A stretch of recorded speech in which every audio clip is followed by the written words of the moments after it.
ఇప్పుడు గతంలో ఈమె ఫస్ట్ నుంచి కూడా సంతోష్ రావు మీద అలిగేషన్స్ చేస్తుంది. ఎప్పుడు లేఖ ఎప్పుడైతే బయటకొచ్చిందో, రజతోత్సవ సభకు సంబంధించినటువంటి అంశాలను ఒక లేఖ ద్వారా రాసి తన తండ్రికి పంపించే ప్రయత్నం చేసిన తర్వాత, ఆ తన్ చదివిన వెంటనే అతను చింపేస్తాడంట. ఎవరు? కేసీఆర్ గారు. కానీ చింపేయకుండా ఆ లేఖ బయటికి రావడానికి కుట్ర పన్నింది సంతోష్ రావు గారే. తర్వాత ఈ ఈ విషయం అయిపోయిన తర్వాత మళ్ళా అది ఎవరు?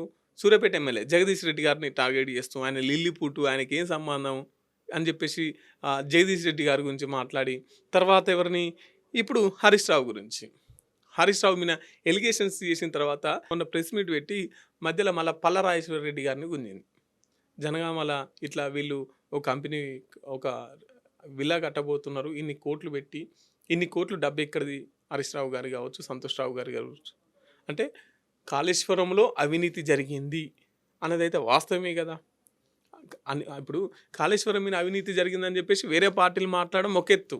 కానీ సొంత పార్టీలో ఉంటూ అవును. కాళేశ్వరం మీద అవినీతి జరిగింది కానీ మా అన్నకు మా డాడీకి సంబంధం లేదు, మిగతా వాళ్ళంతా తిన్నరు అంటే దాంట్లో అవినీతి జరిగిందని ఒప్పుకుంటున్నావు కదా.